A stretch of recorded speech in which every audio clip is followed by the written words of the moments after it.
So let's start the story at the very beginning, at least in terms of where I take my research back to, which is the birth of the modern popular music industry. And this is going back to the mid-1950s. So this is where my research starts, the birth of the rock and roll era.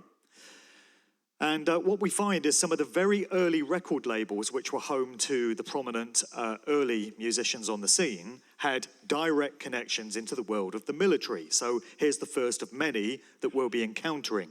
We have the record label RCA, which stands for the Radio Corporation of America. And this institution was developed out of the US Navy. Originally, it was used for research into sonar and radar systems and radio technology, things of this nature, before it morphed into a record label, and it became home to some of the biggest recording artists in the early days of the industry, notably Elvis Presley. Not to be outdone, over in Britain, one of the very earliest labels, which became home to the Beatles, among many other groups, was EMI, standing for Electrical Mechanical Industries. There's some direct connections going back into expressions of the military there as well. When we go back to Elvis Presley, arguably the first rock and roll superstar, his career launched in 1956. That was the year after Bill Haley and his Comets broke through with Rock Around the Clock, 1955. That really was the start of it all. There were three very key movies that year: Rock Around the Clock itself, The Blackboard Jungle, and Rebel Without a Cause, starring James Dean.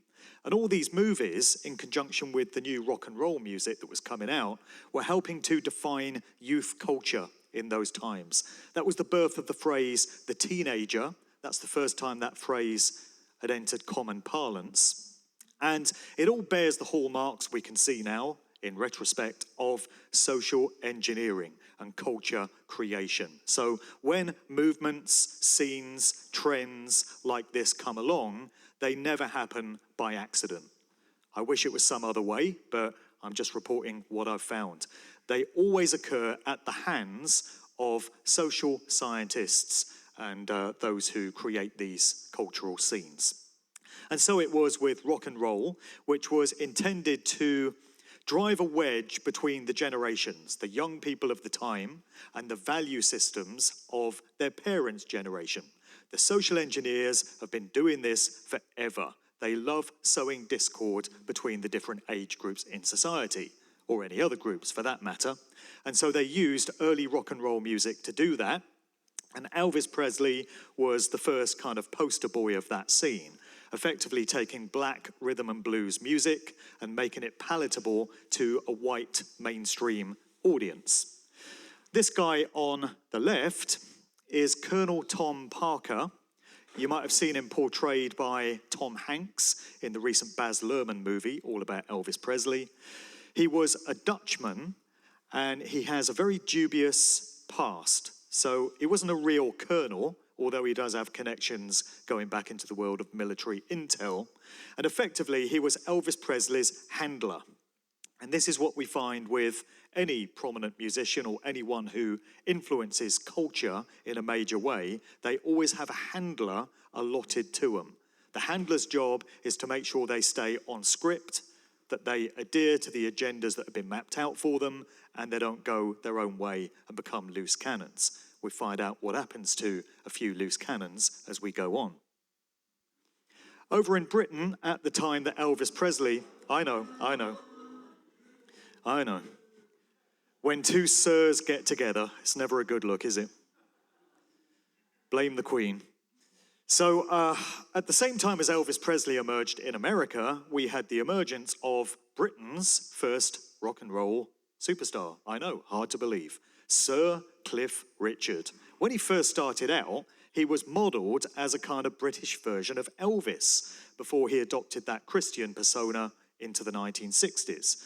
So he first came out in 1958. Here he is hanging out with his pal Jimmy Savile. There's all kinds of unsavory connections between Savile, Brian Epstein, the Cray twins, the organised crime scene of London. I document all this in my first Musical Truth book. It's all very ugly. There's the producer Joe Meek that was embroiled in that whole mess as well. Lots more to know about Cliff Richard, and I suspect we're going to have to wait for him to shuffle off this mortal coil for it to be revealed, in the same way as it was with Savile. So watch this space on that one. But here he appears to be bloody hypnotising him. He's got a pendulum there, right? So I think there's some symbolic relevance to what's going on here. It's mind control. And Savile would have been another handler. Incidentally, Cliff Richard's father worked for Thorn EMI, and that's another record label which had its roots in research activity for the military institutions as well. So there's another one to add to the list. Savile certainly got around. He was a pal of the Beatles. He actually went out on tour with the Beatles in 1964 as a compere at their shows. He opened up for them. Can you imagine anything worse than being on tour with Jimmy Savile? What a bloody nightmare. And when it comes to the Beatles, many people have wondered why it is that that group, over and above all other competitors, became the most prominent and influential pop music group of all time. I wonder if we have the clue in this picture. So, any Freemasons in the house tonight? No, you're lying low. Okay. This building's very Masonic, isn't it? Looks that way to me. So I'm not a Freemason myself, despite what some have claimed. But I am told that this is a Masonic handshake between Lennon and McCartney. So this could hold the key as to why these two have been lauded as the most prominent singer-songwriters of the 20th century and were behind the most successful music group.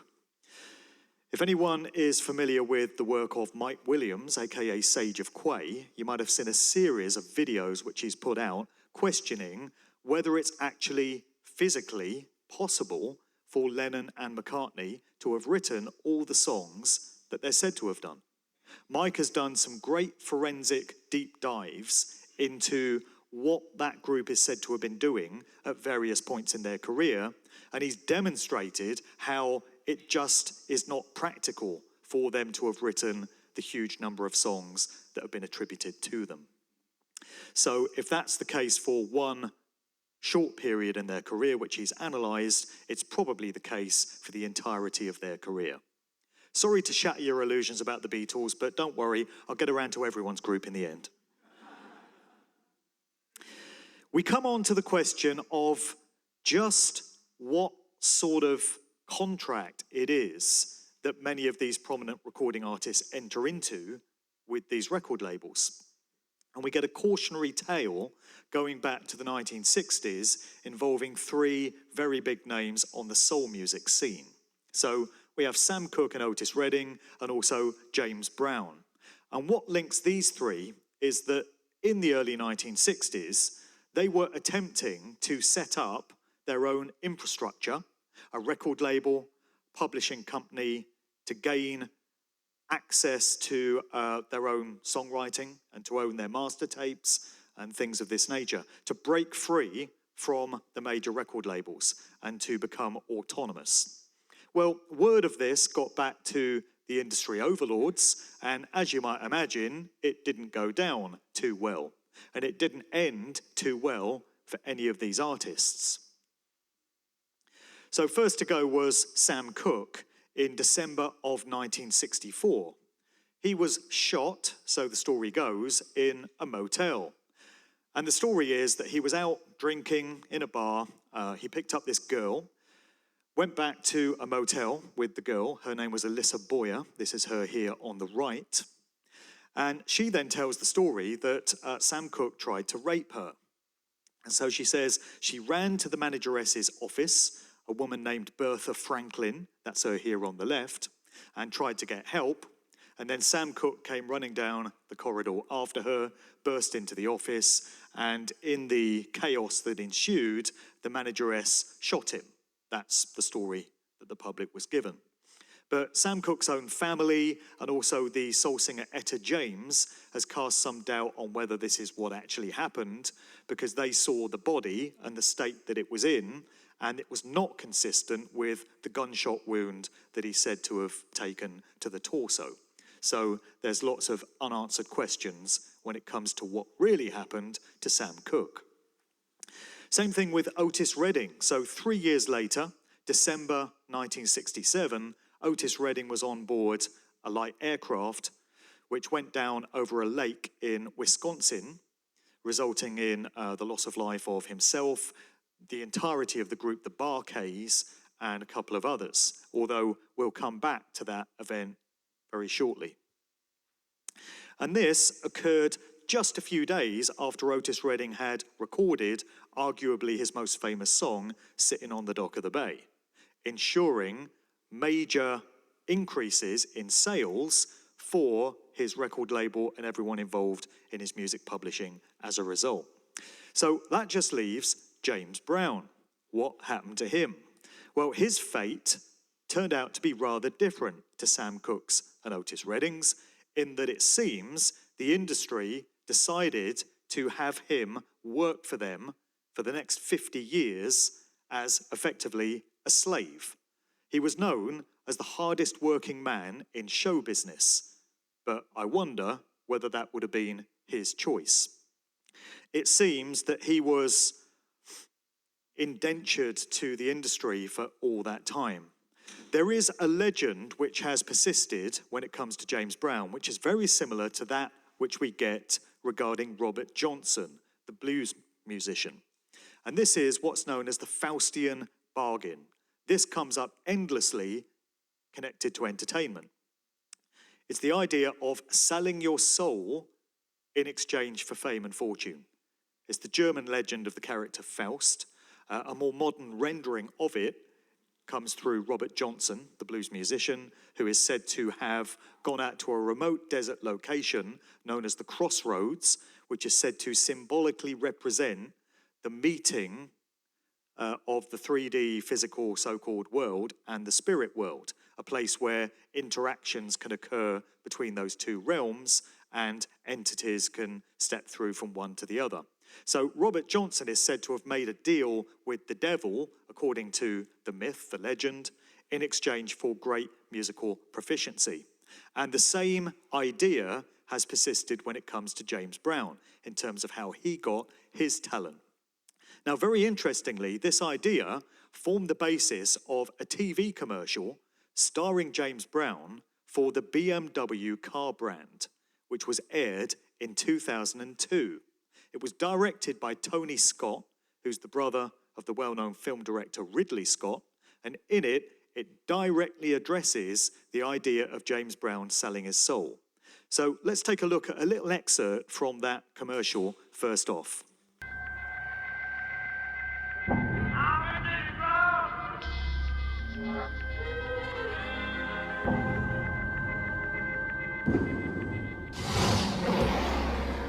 Trade the sunrise for sunset.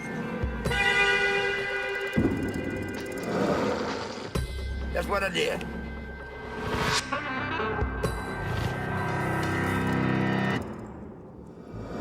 If I knew then what I know now, man.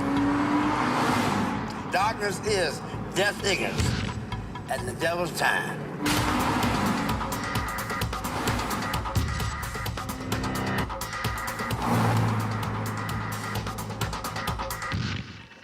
Man, you don't have a clue to what I'm talking about. Right now. Good. Out of here.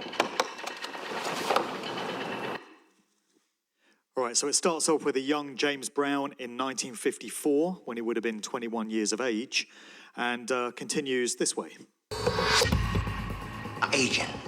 I'm aging, man. Not kidding. I got to have some help. I want to renegotiate the contract, my contract. Check with the judge. You rock and roll types. You preach a cult of originality, but at the end of the day, you're all the same. But at the end of the day, what do you got? You know, black and hairdo and sparkly cowboy boots. That deal was your soul for fame and fortune. not deliver? Yes. Yeah. But the aging process we didn't address it. And when did you figure that out? Well, I'll tell you. I can't do the split no more. All right, so the devil there is sort of a one part Russell Brand, one part Mick Jagger, portrayed by Gary Oldman, the famous actor. And he says, you know, didn't I deliver? But James says we didn't address the aging process. And the interesting thing about that commercial is that Tony Scott, the director, a few years afterwards, jumped to his death, so we're told, from a bridge in Los Angeles. And in terms of what happened to James Brown, he turned up dead on Christmas Day of 2006. So that was 4 years after that commercial was shot. There was an interview that was done by one of James Brown's sons, Darryl Brown. Here he is with Sean Stone, who's the son of the Hollywood film director Oliver Stone, on an episode of his Buzzsaw podcast. And he's going here into the nature of the deal that he feels his father made with the industry, and he confirms that he did indeed sell his soul, whether metaphorically or literally. But he also casts some doubt on the official versions of what happened to Otis Redding and Sam Cooke as well. So here's a little clip of that interview. Back in, I can remember, I'm gonna say 65, him and Otis Redding were getting ready to start the most biggest distribution company for black music. Well, next thing you know, Otis is dead. And Otis didn't die in no plane crash. He was beat up, okay? So was Sam Cooke. Sam Cooke was getting ready to own his own publishing. He was murdered and beat up, and they tried to say that it was a lover's quarrel, and the guy came, you know, okay?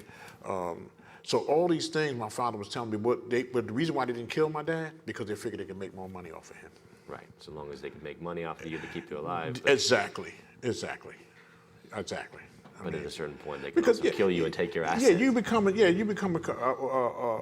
like Barbie and Ken. Okay, you're a commodity. You're something you don't even. I always call it as the slave master coming and taking his name back. You know what I'm saying? Mm-hmm. Because it seems that way. It seems like that. Oh, right, because the slave gets the name of the master. Exactly. Right? So here we come. Now we own you. Mm-hmm. And see, my father never sold his name and likeness. But now we own that name. We're making money off of you. And once that name, and see, you got to understand now, he was at the highest point of his career. Okay? So there had to be some kind of shakers and movement behind that, because you just don't die on Christmas Day. Well, you do if you're James Brown or George Michael. We'll come to that. So James Brown went into hospital for what should have been some routine surgery, and he came out in a body bag. So this was 2006. The interesting thing is that even the mainstream started asking questions about what happened to him. And there were campaigns to have investigations opened, even put out there by CNN, amazingly. So it entered the mainstream consciousness that there might have been foul play behind his death. Not that anything happened or anyone was brought to justice over it, because they never are. But anyway, these were the sort of headlines we were getting at the time. Doctor who signed Soul Legend's death certificate airs doubts, while suspicions also raised over the death of Brown's third wife, Adrienne. And that is the legend of the deal made at the crossroads in exchange for fame and fortune. We'll come back in due course to the idea of contracts and the nature of the connections that artists make with these record labels that control them. But just segueing now into another presentation which I've delivered a few times over the past couple of years, it's not like there's been any shortage of material. Bad Science and Celebrities for Hire.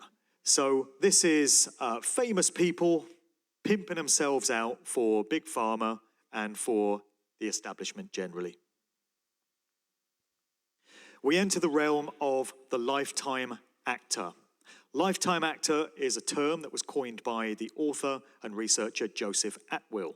It describes someone who's in the public eye to the point that they're a household name and everyone's heard of them. So if you went outside here and surveyed 100 people tonight and said, have you heard of this person?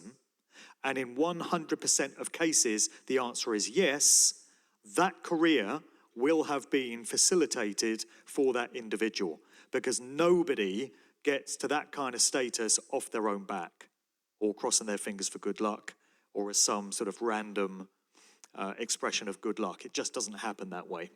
So lifetime actors can be politicians, they can be TV presenters, they can be celebrity chefs, sports stars, they can be Hollywood actors, and of course, they can be musicians.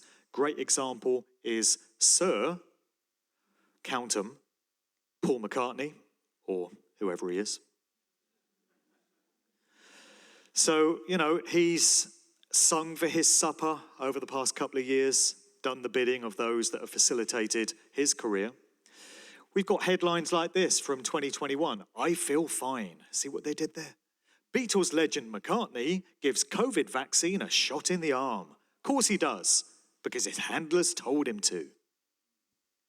We also get Paul McCartney slams the idea that wearing face masks infringes on civil liberties. That is stupid, he says. Well, must be true then. And here's his bandmate, Sir Ringo Starr. Is it just me, or is there a pattern starting to emerge here? It's a lot of sirs. And isn't it interesting that the two Beatles who were considered to be rebels of one kind or another, John Lennon, who was a political activist for many years, and George Harrison, who embraced spiritualism and reflective sort of stances on life, are no longer around and were removed from the scene a long while before both COVID and 9/11. And the two that have caused no trouble and have earned themselves a sirhood in the process, Sir Paul and Sir Ringo, are doing just great. And they're staying on message, delivering everything that they're asked to. So Sir Ringo put out this video on his platforms on New Year's Eve of 2020. And in it, he's wearing his face mask in his own home, alone. You just know he goes out in the car with his mask on, don't you? He's stopping himself from giving himself the virus. It makes so much sense. And he's in the video message, he's saying, come on guys, you know, do everything the government tells you and put your mask on and don't have your granny round and we'll get through this. Yeah, of course we will. Then we've got these rock stars pimping themselves out for Big Pharma, and they've all shown their true colours, haven't they? You know, rock stars are supposed to be, in terms of how we've been trained to think of them, rebels and a bit dangerous and anti-establishment, you know, creative, artistic. We haven't really had much of that though, because they've all been sticking to exactly the same script, with very few exceptions. You know, the list of exceptions is pathetic. Van Morrison, Ian Brown, Eric Clapton halfway, and Right Said Fred.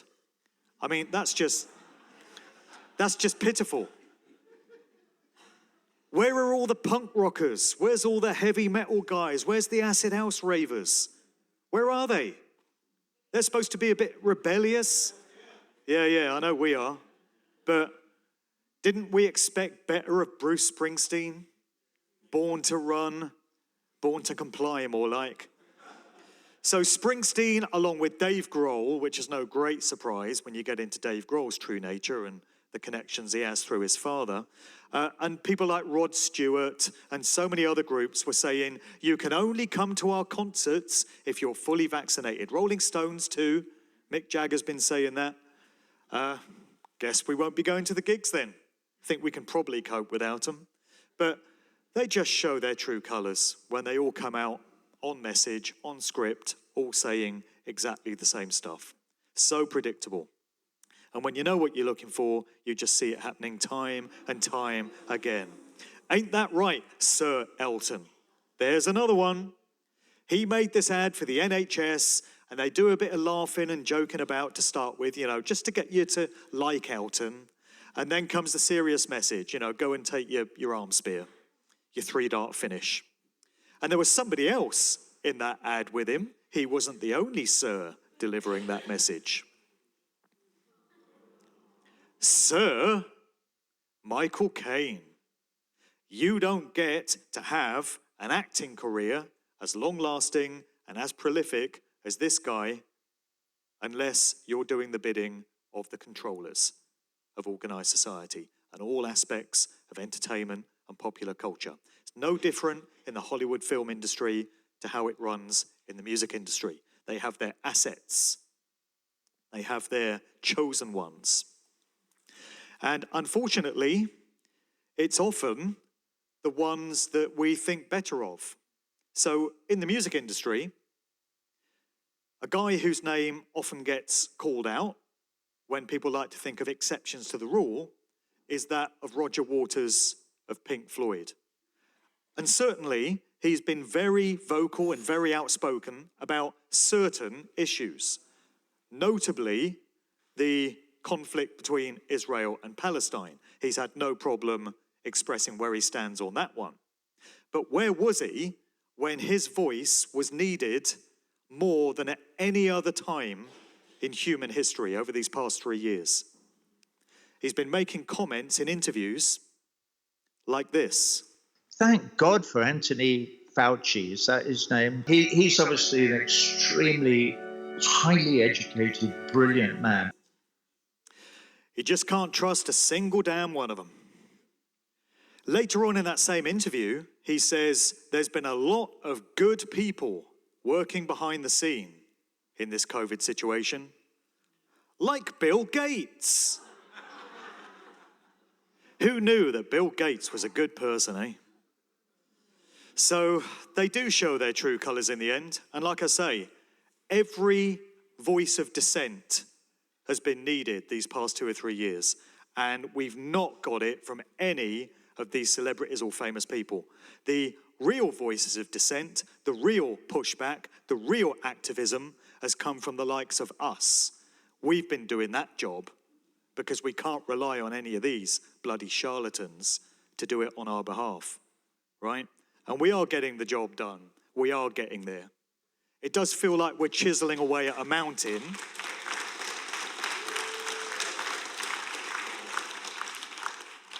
But we're the ones we need to rely on, yeah? And we ain't gonna let ourselves down or the next generation. So in summary for this part, when you learn about how lifetime actors and culture creation work, the question becomes, are you happy you were duped and taken into confidence by these people? And would you like more of it? Or are you rather hacked off that you were treated as such easy fodder, rife for manipulation, and now that you understand how the game is played, do you resolve to never be fooled in the same way again? There's no shame in admitting that you were bamboozled. All of us are from the earliest age. The dignity comes from acknowledging that it happened and knowing better for next time. And I like to close out this section with a lyric line from one of the most famous rock songs in history, Led Zeppelin's Stairway to Heaven, which is a fascinating song to study. And it's actually expressed in this lyric. Yes, there are 2 paths you can go by, but in the long run, there's still time to change the road you're on. It's a reminder that everything is a choice and that we live in a world of duality and polarities. And the reason why I say it's expressed in that song is because it does contain backmasked messages, which I've gone into in previous talks and which I discuss in my first Musical Truth book, which are said to be, satanic in nature. And there's some very sinister elements to it. But also, it's a very beautiful song, I find. And there's a lot of truth in it. And it is an incredible one to listen to, which is why it's still being analysed over 50 years later. So there are always 2 paths we can go by. And those of us in this room this evening appear to have made our choices in terms of the path we want to be on, right? Towards truth and freedom and these values.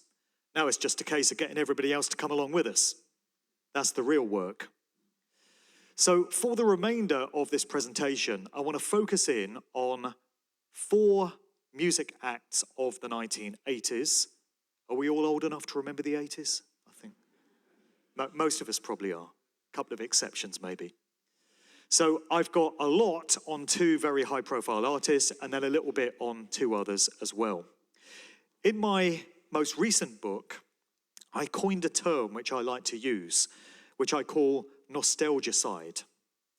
And it's my view that the social engineers, the controllers, like to destroy our nostalgic attachment to certain groups and to certain memories in our lives. And when you think about the 1980s, if you asked most people to name the 4 most high-profile solo American artists of that decade, they would probably say Madonna, Prince, Michael Jackson, possibly George Michael, possibly Whitney Houston. There's something that links 4 of those artists, which is they're no longer with us. The only one that still is, so we're told, we'll get to that, is Madonna. And I delivered a presentation a few months ago, which I titled Dark Occult Aspects of Madonna. Lasted about 6.5 hours. But I've got the abridged version for you this evening, you'll be pleased to know. So let's take it back to Madonna's roots. The interesting thing, actually, about Michael Jackson, Prince, and Madonna is that they were all born in the summer of 1958 in the Midwest region of the United States. In Madonna's case, 16th of August, 58. This is her father on the left, something of a family resemblance, known as Silvio or Tony Ciccone.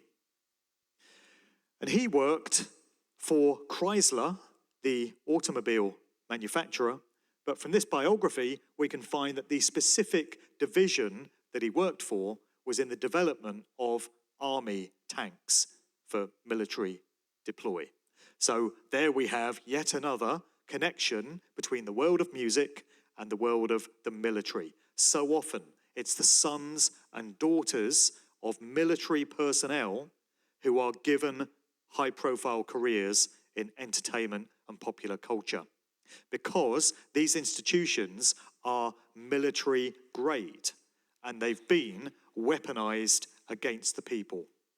Nobody expects to be mind controlled when they think they're just enjoying some harmless fun and entertainment. And that's the genius of how these jobs get done, all operating through mind control. What we often find with so many of these famous people is connections to important and long-running bloodline families. Often this comes through the mother's side of things. With Yoko Ono, for example, who I believe was allotted to John Lennon as his handler to sort of keep him in check. On her mother's side, she is descended from the one-time emperor of Japan. So there's royalty going on there. And with Marianne Faithfull, as another example, who was the girlfriend of Mick Jagger and an associate of the Rolling Stones in the 60s, as well as a singer in her own right. On her mother's side, she's descended from the Masok bloodline coming out of the Austro-Hungarian Empire. And it's from this family that we get the term Masochism. So that is coming down through the mother's bloodline. And in Madonna's case, her mother, who was also known as Madonna Louise, in her case Fortan, which was her maiden name, she turns out to be connected to quite a number of other famous people, which we'll get to shortly.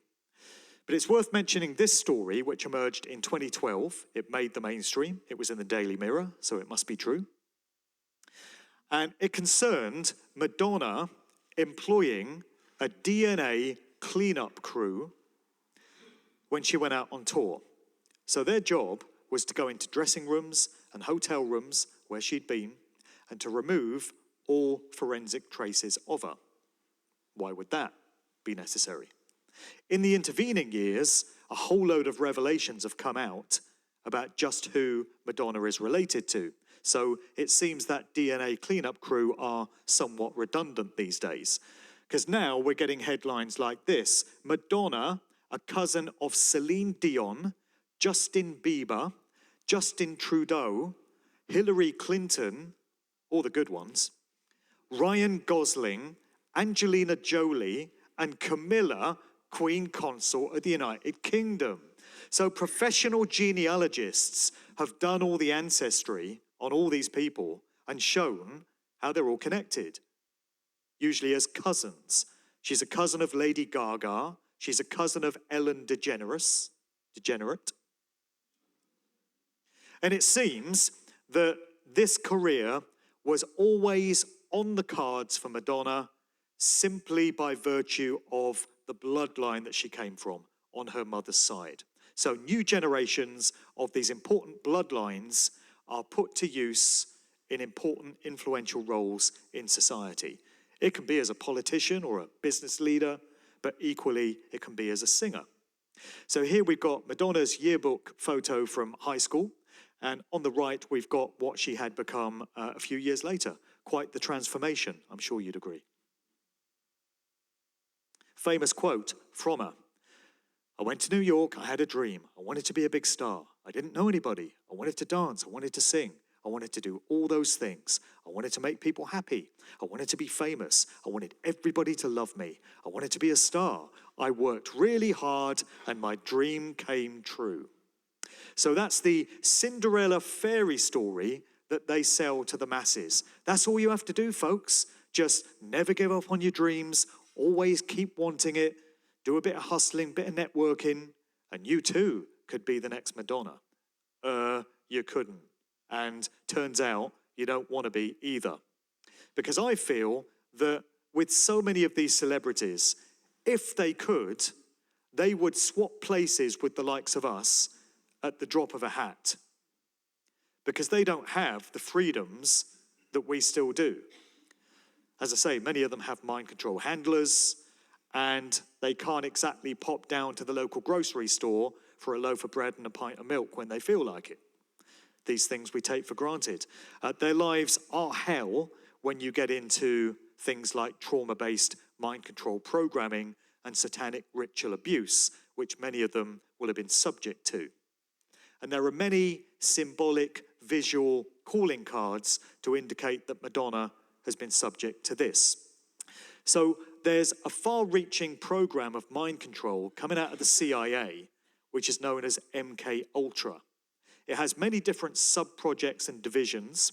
One of them is known as Monarch Programming, and this pops up endlessly in entertainment, where stars have undergone trauma-based programming to shatter their mind and cause it to create these different compartments, each of which can be programmed with its own persona. And these different personas, these different alters, as they're known, can be brought forward at will by use of a trigger phrase, and this is what we see so often with these celebrities. But there's also a subdivision of that, which is known as beta sex kitten programming. This is reserved for female celebs, and the original archetype for this was Marilyn Monroe, when she was transformed from Norma Jean Baker into that manufactured persona. She was the presidential model beta sex slave gifted to President John F. Kennedy and his brother. And the very distinctive look that she had with the bleached blonde hair and the very sexy sort of curvaceous look is indicative of beta sex kitten programming. It's not by accident that so many celebrities have modeled themselves on the Marilyn Monroe look, including Madonna, who even made a comment early in her career that she considered herself to be the reincarnation of Marilyn Monroe. So this is from the movie Gentlemen Prefer Blondes in the 50s, and Madonna recreated this famous scene in the video to her song Material Girl, just paying homage to Marilyn Monroe. One of the visual motifs that we get so often when it comes to beta programming is big cats, leopards, tigers, panthers, things of this nature. You see many female celebs in photos with animals of this type, because what it's hinting at is bringing out that animalistic primal nature within themselves, that sexual element, and getting it expressed. That's why beta programming is symbolized with these animal motifs. So here's a young Marilyn Monroe playing with a toy tiger. And here's a pre-fame Madonna with a cat This is before she'd even become famous, gone to New York, and had her career shaped and molded for her. But then a few years later, in the movie Who's That Girl, we find her rocking that Marilyn-esque look with the bleach blonde hair, and we've got the panther there, which features in this movie. So it's all the same ideas being communicated, albeit subliminally, to the watching audience. Back in the 1980s, nobody really knew what this stuff was, but now we can know better. Also that same year, from the music video to her song, Who's That Girl, we had Madonna visiting a tarot reader. And the card that she gets dealt is the High Priestess. So you get this cartoon version of her, and the caption underneath is the High Priestess. And this is how Madonna has been described in the industry over the past few years. So it seems that back in 1987, she was being prepared for that prominent role that she would continue for several decades, actually, into the future.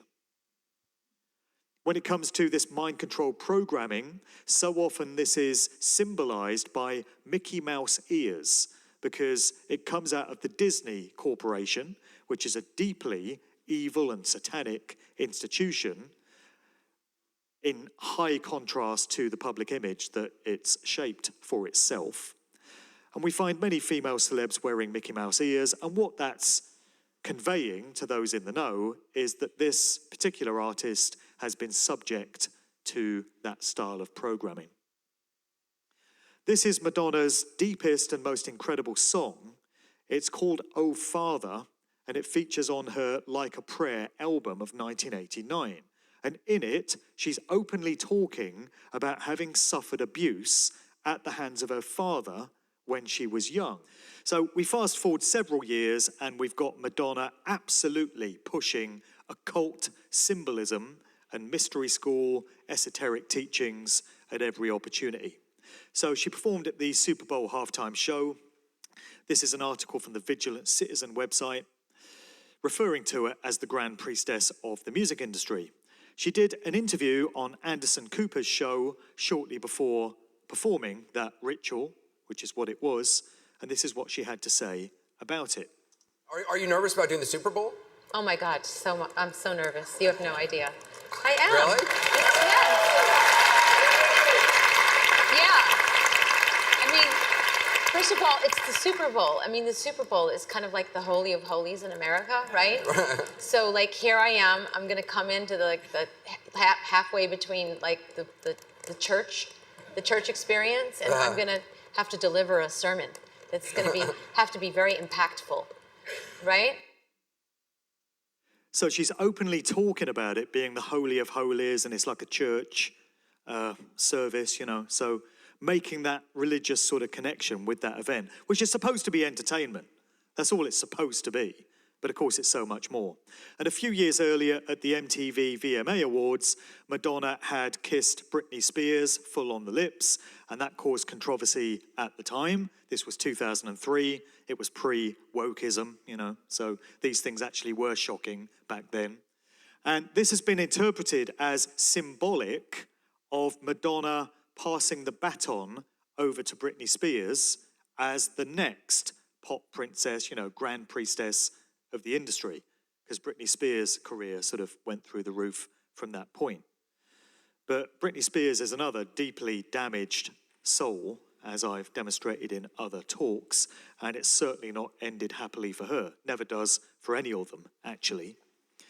The pushing of occult symbolism, no shortage of it when it comes to Madonna. Lots of the old one-eye stuff going on, often leaving the left eye uncovered, symbolizing the taking of the left-hand path. And very early on in 1985, in the movie Desperately Seeking Susan, we were given a little visual indicator of just who it is that Madonna represents. So on the back of her jacket, she's got this Illuminati pyramid, as it's come to be recognized, with an illuminated capstone. This is a calling card of the control system that pervades all expressions of culture and organized society. And this was their way of letting those with the eyes to see know that Madonna is one of theirs. Of course, we know how to interpret this stuff now, but in 1985, very few people did. So the Eurovision has rolled around again. Is it tonight? I don't even know. Was it? I don't even care. I know it's going to be pushing occult symbolism because that's the way that show has now gone, you know. It used to be cheesy and naff in the days of Bucks Fizz and all that, you know, Brotherhood of Man and all that. But now it's joined all the other big music events in pushing rituals. And so in 2019, we had some predictive programming coming from Madonna's performance in terms of what was known to be coming the following year. It's just they forgot to tell the masses about it. But Madonna had certainly been given a little heads up on what was to come in 2020. It gets darker, unfortunately.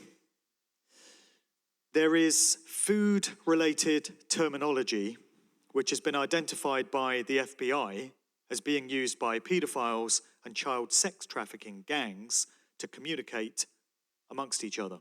Food-related terms like pizza, which is where we get the term Pizzagate, and pasta, and fried fish. And it's very interesting that during the lockdowns of 2020, Madonna put out this video to her social media where she's apparently going a bit crazy, singing into a hairbrush, and carrying on like this. Come on, go. Let's go eat some fried fish. Fried fish. Come on, road and go. Let's go eat some fried fish. Fried fish. 'Cause there's no more pasta. Oh no. So we're gonna eat some fried fish. Fried fish.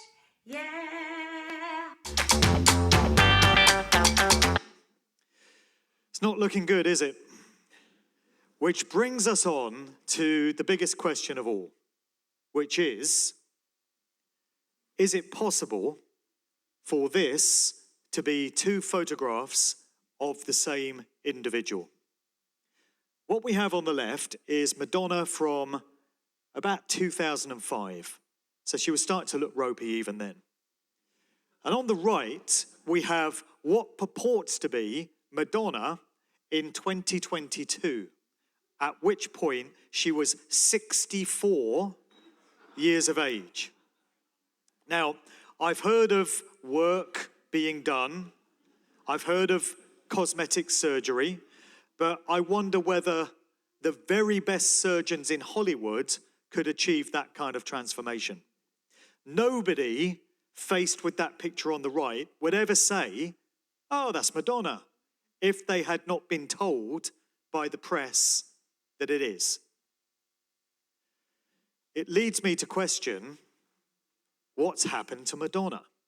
Here's another contrast, a picture from early 2000s and another one from 2022, where she's supposed to be 64. The mainstream have even been forced to address this change in appearance with headlines like this. And it's not just in the face that changes have taken place either. Again, I've heard of, work that can be done, but either way, that's a radical transformation. So what we have on the left is another individual that we're told is Madonna, the way she now looks. Slight problem. She looks a little bit different to the one with the pink hair there. And yet they're supposed to be the same person in the same year. I think somebody's taking the piss out of us, hoping we won't notice. So I'm not someone that comes out with radical statements like celebrities get replaced.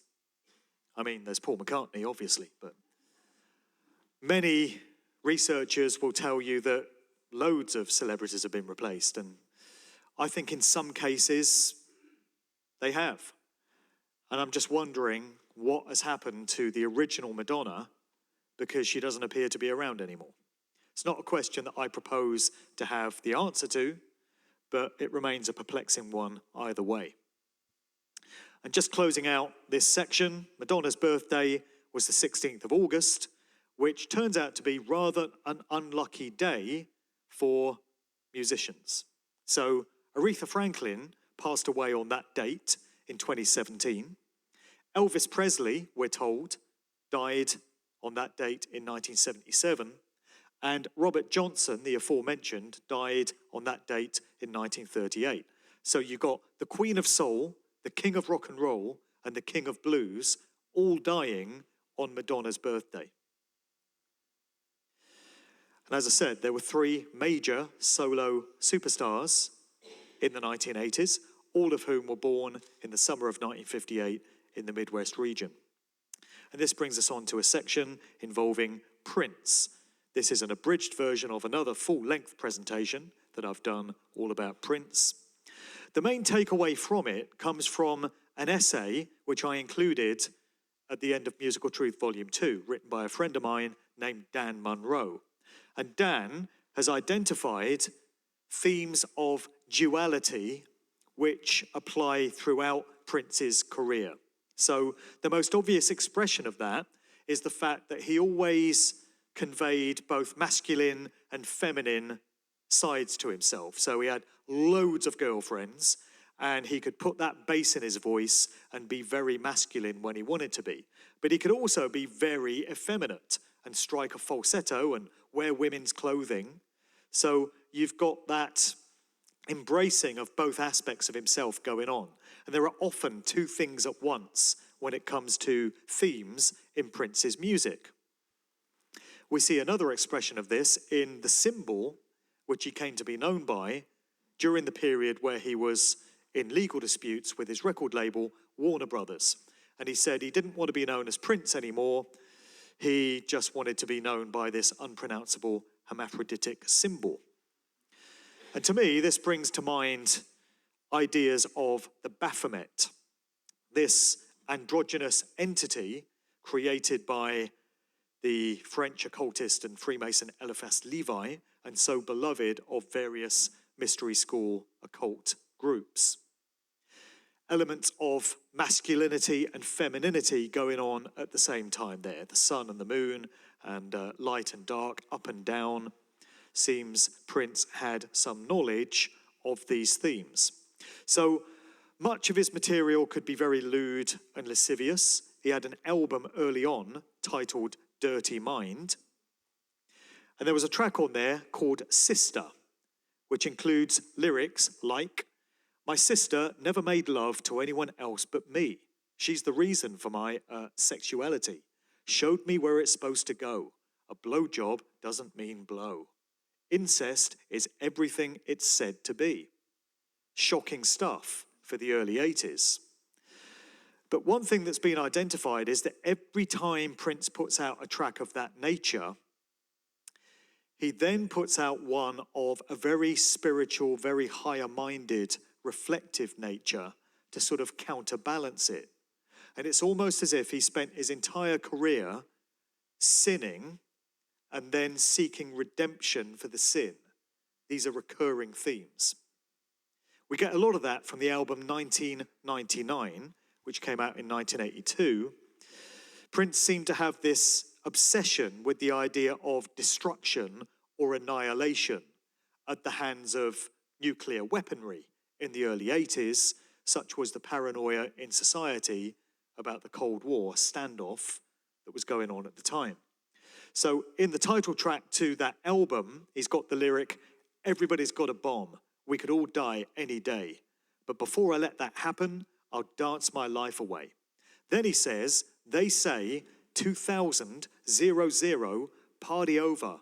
Oops, out of time." This appears to be a very early reference to what came to be known as the Millennium Bug. As the 90s gave way to 2000, there was this big scare story in the media about what would happen when computer systems and electronic equipment would have the date click over from the 99 in those last two fields to the negative value of 00. And there were claims that equipment would blow up and aeroplanes would fall from the sky and all this sort of thing. Didn't happen. But the important point is that the rest of the public didn't get to hear about this idea until the 1990s. Yet here, in 1982, Prince is talking about it, almost as if he moved in such circles as to have been given an advance heads up. And then, talking about themes of duality and polarities, if you do a reversal of the sleeve design to 1999, you get a nice clear 666, a number so beloved of the occult controllers of the music industry. That album was the first time that the sleeve notes contained the phrase, "May you live to see the dawn." And that appeared on several of his successive albums. This was another important theme in Prince's work, the idea of rebirth, a new birth, a new era coming out of the ashes of destruction and annihilation. We find it on most of his albums.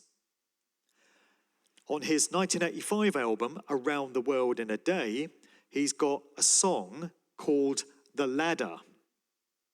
And this is very higher-minded spiritual material, hinting at very advanced metaphysical knowledge. Everybody's looking for the ladder. Everybody wants salvation of the soul. The steps you take are no easy road, but the reward is great for those who want to go.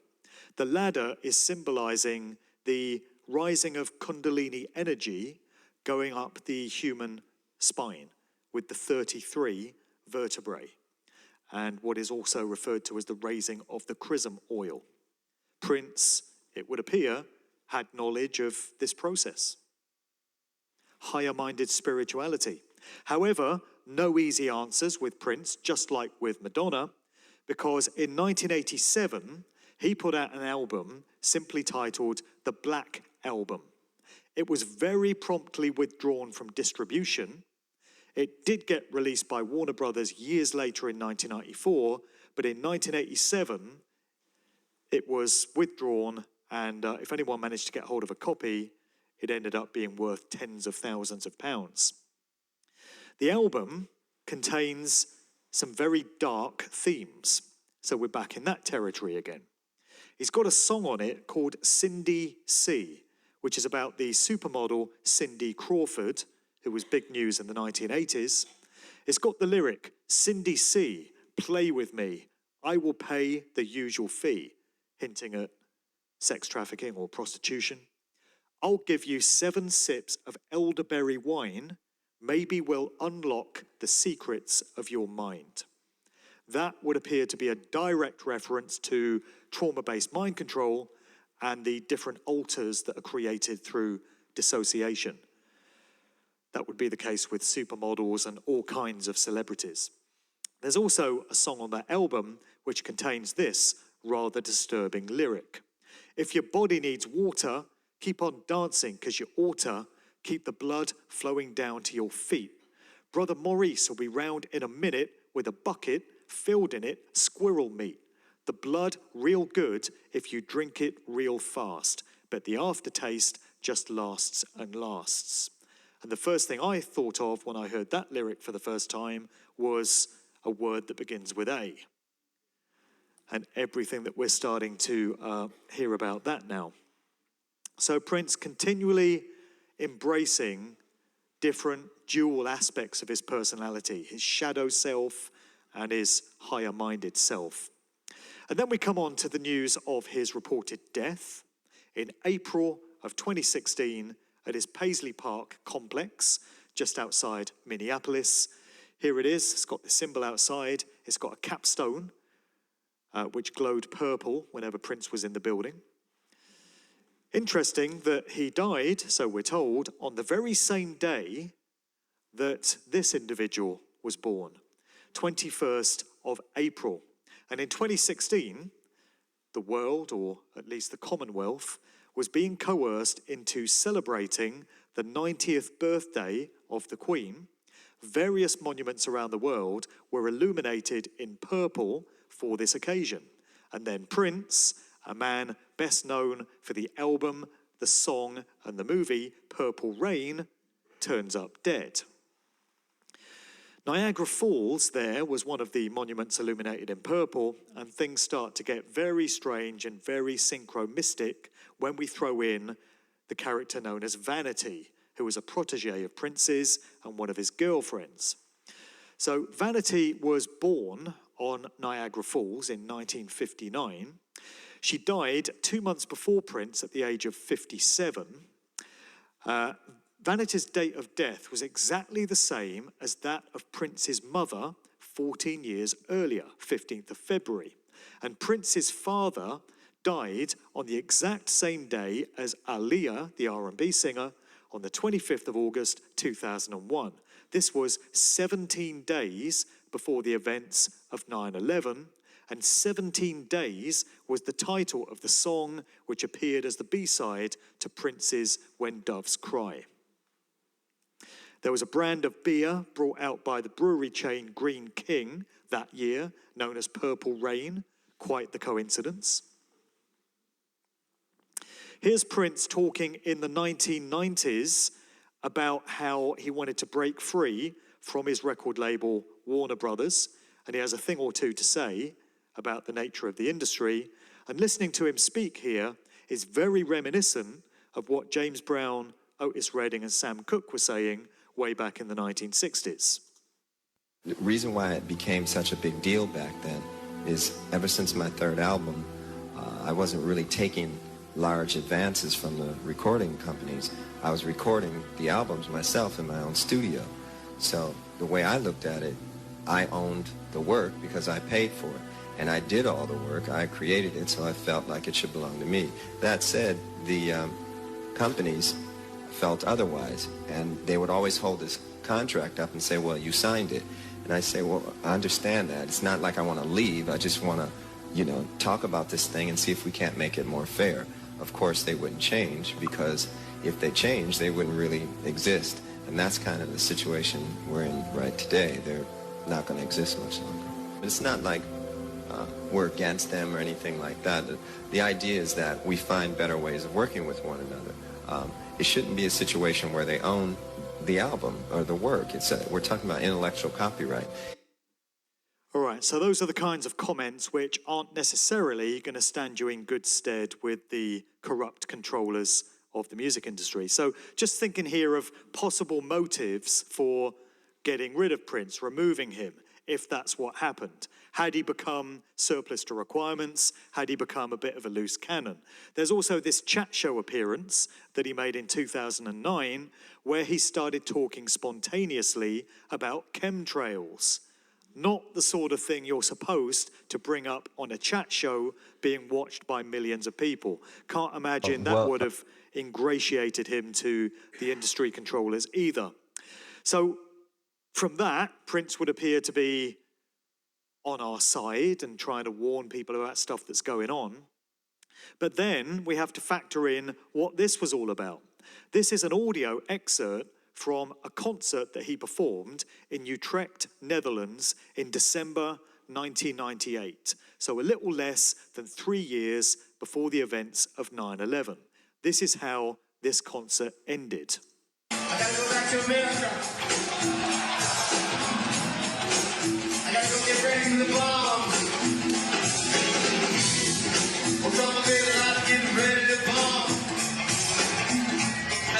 I'm talking about getting ready to bomb. America, you better watch out. You're not the one. So that does rather appear to indicate advanced knowledge of what was going to happen in 2001. I mean, Bin Laden didn't do 9/11. It's just that we were told he did. And it's interesting that the band member at the end there says 2001. So he specifically nails that particular year. So plenty more on the complexities of Prince in Musical Truth Volume 2. And just speeding through the last few bits that I've got here, another major star of the 1980s was, of course, Michael Jackson. Here's a very young publicity photo of him, and he's doing one of these well-known occult hand signs, this one denoting 666, that number again. When his father, Joe Jackson, died the other year, there were headlines like this emerging: how Joe Jackson whipped his kids to fame with a belt and left Michael hating him. So again, we've got an overbearing, abusive father early on in the childhood of one of these major stars. These drawings were put out there in an article by Vigilant Citizen a few years ago, which appear to reference trauma-based mind control of the type that goes on in MKUltra labs. These are drawings by Michael, various sort of implants going into these characters' heads. We got 3 faces of the same individual, hinting at multiple personalities. We've got what would appear to be some 9/11 pre-programming on this 1997 album, where you've got a skyline crumbling into dust behind him while he dances on a Masonic checkerboard floor. And then it all came to an end, of course, in 2009 in this place, and it was pinned on his physician, Conrad Murray, because it's always so much easier and tidier when there's just one individual involved rather than more than one, because that would be a conspiracy, and we can't have that, can we? In this clip from a rally put on by the Reverend Al Sharpton in 2002, Michael talks of the Sony Corporation, his record label, as being evil, and he mentions Tommy Mottola, the one-time CEO of Sony, as being devilish. Again, comments that might not do you the most favors when it comes to maintaining a long career in the industry. And this leads Joining us now here in Los... Sorry, this leads us finally on to the last artist I want to examine, another big superstar of the 1980s, George Michael. Some connections here with Michael Jackson, in that George Michael's birthday was the 25th of June, which is the date that Michael Jackson turned up dead. George Michael himself turned up dead 6 months after that, on the 25th of December, Christmas Day of 2016. Both these artists were signed to the Sony label, and both of them had critical comments about the way that label treated its artists. So here's a piece of BBC damage limitation from a few years ago. George Michael regretted suing his record label in the 1990s, a new documentary reveals. I was never a fan of George Michael's music, never really went for him in terms of his content, but I did respect him as an individual, and a lot of that respect came from comments that he made in this interview that he gave to BBC Hard Talk back in around about 2003. He was very critical of the Bush and Blair regimes and the warmongering that was going on in the Middle East in the wake of 9/11. Got a little clip from that interview here. You were so much aligned with Blair and Cool Britannia, weren't you? No, I wasn't. No, I wasn't. I never turned up at that bloody party. Excuse me. I was never going to be used that way. When I saw Tony Blair, I saw him in Islington before he got into Downing Street, right? When he needed people like me. I saw him personally. I went and had a meal with him, discussed it, because my lawyer is a member of the Labour Party. But you supported it, didn't you? When? Then. Supported what? The Cool Britannia. I've never believed in Cool Britannia. No, it's not. You're not talking to Noel Gallagher or somebody from the Britpop age. You're talking to somebody who started 21 years ago. Cool Britannia is a load of bollocks to me, you know? And he goes on with some much harder comments than that. So again, you know, these are all the kind of things that artists aren't supposed to say unless they're pushing agendas. Artists aren't supposed to speak their minds, not when they're at this kind of level. And so George Michael turned up dead in bed on Christmas Day of 2016. He's said to have been found by this guy, Fadi Fawaz, said to have been his boyfriend, partner. This is a very disturbing picture, though, because what appears to be happening here is that Fadi Fawaz is assuming the role of a handler, and he's taking control of this situation. He appears to be leading George, and George appears to be in a confused sort of trance-like state. And he also has a red line around his neck, as if he's been garroted when you see the full picture. So there's lots of questions about Fadi Fawaz, particularly because prior to him getting into a relationship with George Michael, he was in one with Stephen Gately of the group Boyzone, who dropped dead of sudden adult death syndrome. There's a lot of that around lately. But he was ahead of his time because this was years and years ago. So he's not the luckiest in love, is poor old Faddy. So he told police that he went to bed with George Christmas Eve, woke up Christmas Day, George was unresponsive in bed. He later changed his statement to police to say, oh no, actually, I slept outside in my car on Christmas Eve, because that's a normal thing to do, isn't it? Nice warm bed indoors or my cold-ass car. I'll pick the car. So there are discrepancies in his account of what happened. And then Faddy Fawaz himself appeared to unravel sometime later, suggesting that as well as being a handler, he may be subject to mind control programming himself. So we get stories like George Michael's ex is caught on camera brandishing a hammer as police arrest him over a string of hammer attacks on parked cars in East London. So not a happy ending there. But I'll try and bring a happy ending if one can be found now in wrapping up. And it's simply that, although I joke about how I destroy everyone's nostalgic attachments to the groups that they grew up with, it doesn't actually bring me any joy to do this. You know, I take no satisfaction. It's just that somebody has to be putting this information out, and I just seem to have stumbled into that role. And it's my duty to communicate what I've discovered about the true nature of the music industry. I just appear to be the guy for the job for some reason. But the good news is simply the fact that it is possible to do this now. It is possible to have this knowledge. Years ago, it would have been impossible to put together a presentation of this nature because we just wouldn't have known what we do now. So the cat is out of the bag and great secrets have been revealed, and that process is only headed in one direction. All the stuff that we now know is never going to get put away again. It's out there.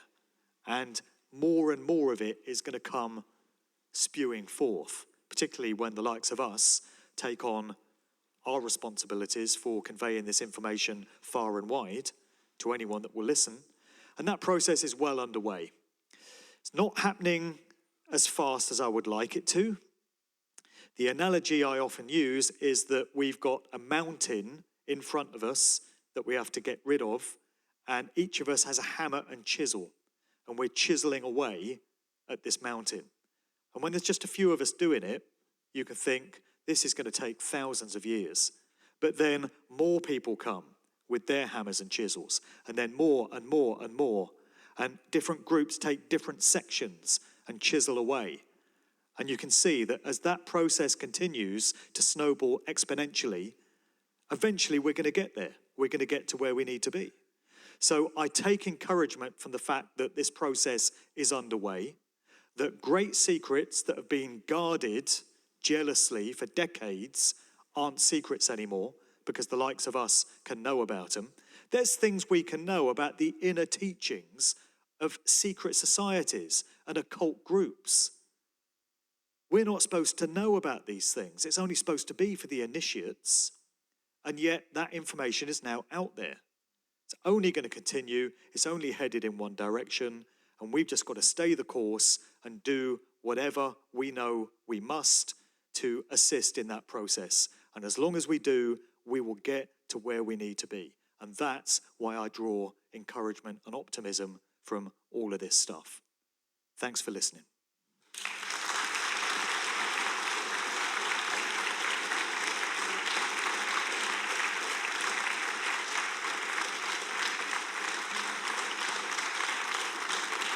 Thank you.